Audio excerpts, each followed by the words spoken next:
नमस्कार, मैं एंकर निशा कुमारी साहू। जैसा कि आज 24 जनवरी हो गया और कल 25 जनवरी रहेगा और परसों 26 जनवरी, यानी बस एक दिन का ही गैप है 26 जनवरी आने का।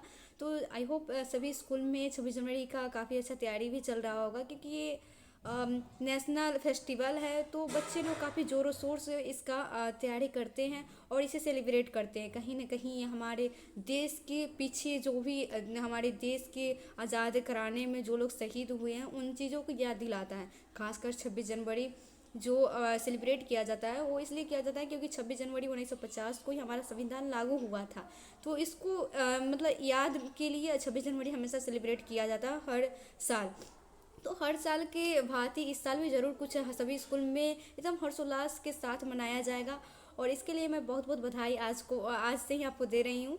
और ख़ासकर मैं ये वीडियो इसलिए बनाई, हालांकि मैं पहले भी बोल चुकी थी कि मैं एक जैसे कि रहेगा मेरा वीडियो जो कि एंकरिंग टिप्स पे रहेगा। एंकरिंग कैसे करना है, फर्स्ट टाइम अगर होस्टिंग कर रहे हैं तो कैसे करना है, स्क्रिप्ट कैसे बनाना है, कौन सी शायरी आपको कहाँ बोलना है, ओपनिंग में क्या, स्टार्टिंग में कौन सी शायरी आपको बोलनी है, एंड लास्टिंग जो होता है एंड पॉइंट, एंड टाइम, उस टाइम आपको कौन सी शायरी बोलना है। क्योंकि आपकी जो शायरी होता है वो आपका शब्द में और वजन बढ़ा देता है। तो शायरी भी काफ़ी इंपॉर्टेंट रखती है। बाकी आप पोएम भी ऐड कर सकते हैं एंड कुछ स्टोरी भी ऐड कर सकते हैं, जैसा आप इवेंट से जुड़ा है। अगर नेशनल इवेंट है तो नेशनल पीछे का यादें जो भी है हमारे देश का, आप वो बोल सकते हैं। अगर कोई ऐसे इवेंट है तो उनको बीच बीच में आपको ऐड करना होगा ताकि ऑडियंस के बीच ऑडियंस से आपका जुड़ाव बना रहे, ताकि ऑडियंस को बोर फील ना हो। बाकी अगर कल्चरल इवेंट है तो उसमें तो ज़्यादा एंकर को मेहनत करने का ज़रूरत नहीं होता है, क्योंकि कल्चरल इवेंट को लोग इतना अच्छे से इंजॉय करते हैं कि हम बता नहीं सकते हैं। लेकिन फिर भी एक एंकर का जिम्मेदारी होता है कि वो हर चीज़ मेंशन करते जाए, ताकि उनका उनका ऐसा नहीं है कि अगर एंकर अच्छा से स्टेज एंकरिंग करते हैं तो वो इवेंट अच्छा होता है, वो उस इवेंट का लहजा अच्छा जाता है, ऐसा नहीं है। उसके साथ साथ एंकर का भी पहचान बनता है। आप सोचो, इवेंट में जितने लोग आए हैं उतना तो बहुत कम लोग होते हैं जो ये बोलते हैं कि हाँ आज का कार्यक्रम मज़ेदार था। उस अत्यधिक लोग ये बोलते हैं कि हाँ आज का जो कार्यक्रम था, यहाँ का वहाँ का जो होस्टर थे, एंकर थे, वो काफ़ी मतलब गजब थे। तो सबका अलग अलग नज़रिया होता है। बहुत कोई हर इवेंट से कुछ ना कुछ सभी लोगों को सीखने को मिलता है, कुछ ना कुछ नया नया नया नया नया जो होता है वो देखने को मिलता है। कुछ लोग कल्चरल इवेंट को देखकर जाएंगे, उस पर चर्चा करते हैं। कुछ लोग वहाँ का जो जगह होता है, जो प्लेस होता है, जैसे कि स्कूल है तो स्कूल के बच्चे का डिसिप्लिन के बारे में चर्चा करते हैं, या फिर कोचिंग है उसका डिसिप्लिन के बारे में चर्चा करते हैं, या फिर जो इवेंट था उसका मैनेजमेंट कैसा था उसके बारे में चर्चा करते हैं। तो इंसान के ऊपर डिपेंड करता है उस इंसान का माइंडसेट कैसा है, उसका थिंकिंग कैसा है, क्या क्या सोच सकता है, क्या क्या बोल सकता है, क्या क्या मतलब कामियाँ निकाल सकता है, क्या क्या खूबियाँ निकाल सकता है, ये उसके ऊपर डिपेंड करता है। और कमियाँ और खूबियाँ दोनों अच्छा ही होता है। अगर कोई खूबियाँ निकालता है, प्रशंसा करता है, अप्रिसिएट करता है, तो कहीं ना कहीं अंदर से और मतलब हौसला मिलता ही है।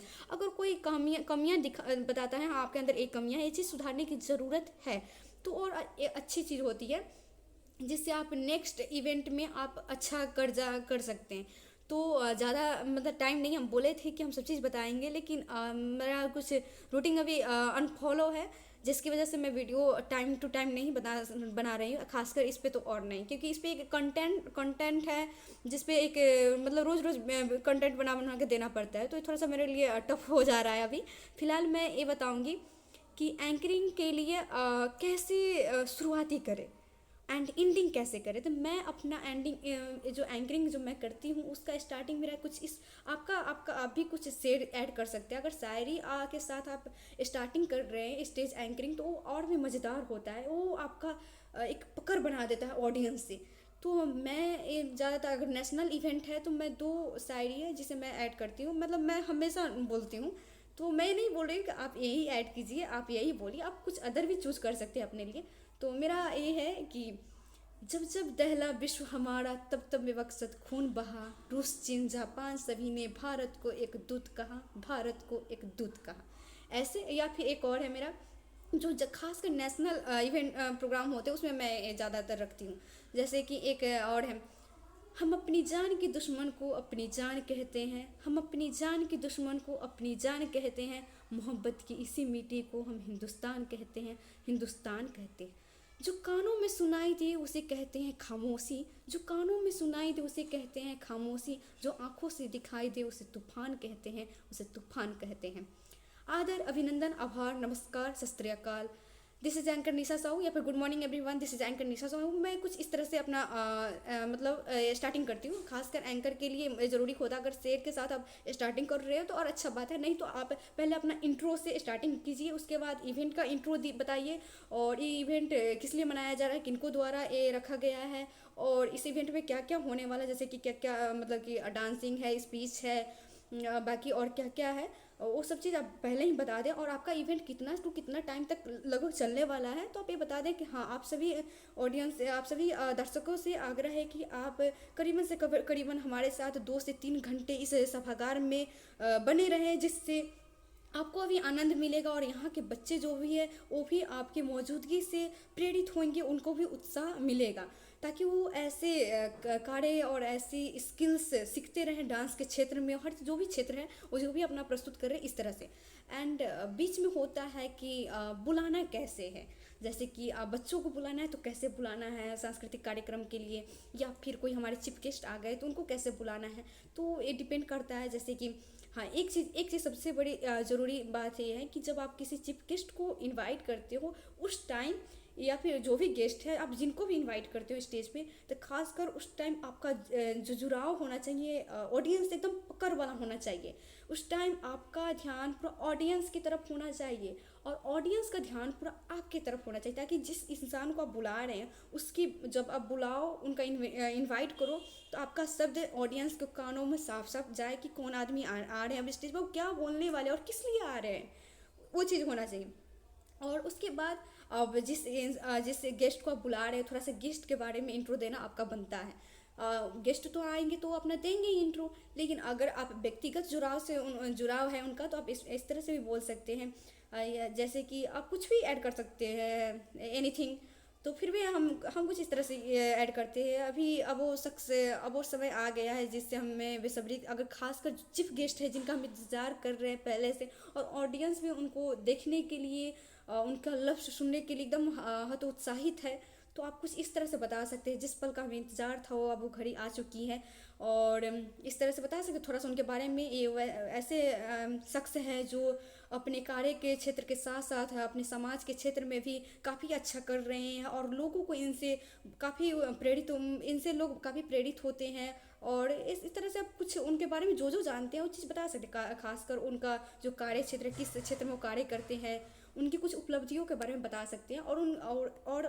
कुछ एकदम जोश के साथ उनको इनवाइट कीजिए स्टेज पे, ताकि उनको भी अच्छा लगे, वो आए तो एक सम्मानित महसूस करे स्टेज पे, और अपने आप पे गर्व फील करे कि हाँ, हमें मंच पे बुलाया गया है।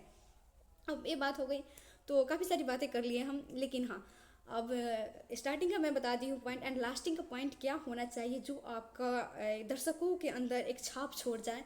तो कुछ आप यादगार के लिए लफ्ज़ बोल सकते हैं, जैसे कि हम दो ज़्यादातर अभी तक तो ये वाला यूज़ नहीं किए हैं, तो लेकिन फिर भी आप यूज़ कर सकते हो।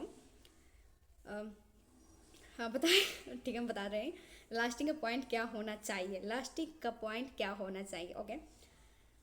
पल पल तड़पे जिस पल के लिए, वो पल भी आया कुछ पल के लिए, सोचा उस पल को रोक लूँ हर पल के लिए, मगर वो पल भी ठहरा कुछ पल के लिए। इस तरह से आप बोल सकते हैं। उसके बाद धन्यवाद बोलकर आप इवेंट को आप खुद समाप्ति कर सकते हैं, या फिर जो भी इवेंट का ऑर्गेनाइजर है वो भी अपने माध्यम से कर सकते हैं, एक लोगों को संदेश देकर।